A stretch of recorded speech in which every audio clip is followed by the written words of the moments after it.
Sepanjang tahun 2022, aduan warga yang masuk dalam kanal SP4N Lapor Dinas Pendidikan Banjarmasin mencapai 22 aduan.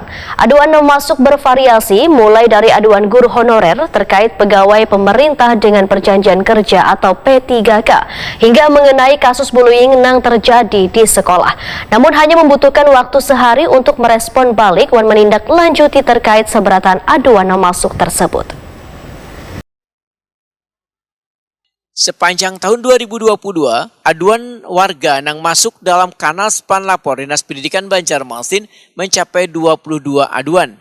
Aduan yang masuk bervariasi mulai dari aduan guru honorer terkait pegawai pemerintah dengan perjanjian kerja atau P3K hingga mengenai kasus bullying yang terjadi di sekolah. Kepala Dinas Pendidikan Banjarmasin Nuryadi Wetokuni Prima TV Baisukan Senin 30 Januari 2023 mengakui bila sepanjang tahun 2022 ada sebanyak 22 aduan yang masuk dalam kanal SPAN Lapor, namun hanya membutuhkan waktu sehari untuk merespon balik dan menindaklanjuti terkait saberatan aduan yang masuk tersebut. Tindakan ini, ujar Nuryadi, membuahkan hasil, yaitu Dinas Pendidikan Banjarmasin masuk dalam top 10 sebagai salah satu SKPD dengan respon cepat dalam penanganan aduan SPAN Lapor pemerintah Kota Banjarmasin. Nuryadi berharap raihan penghargaan ini akan menjadi penyemangat dan motivasi agar lebih baik dalam memberikan pelayanan kepada warga.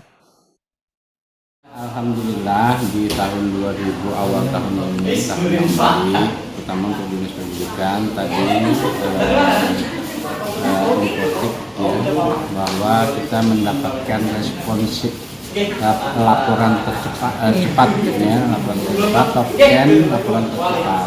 Nah, ditambah admin terbaik 2. Jadi ini nambah, kita selalu ada respon, ada permasalahan direspon dengan cepat ya, sebanyak 2 hari lah. Maksimalnya tindak-lanjutan. Kalau di distrik sendiri Pak, apa aja yang paling banyak dilaporkan?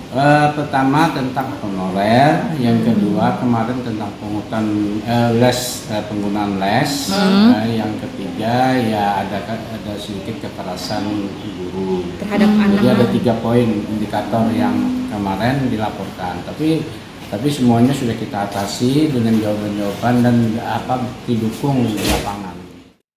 Terkait mengenai kasus bullying yang terjadi di satuan pendidikan yang dilakukan oleh guru pendidik terhadap siswa-siswinya, ujar Nuryadi, akan menjadi perhatian serius dari dinasnya. Bila nantinya kembali ditemukan kejadian yang sama di sekolah, maka guru yang bersangkutan langsung akan ditangani dan dilakukan pembinaan.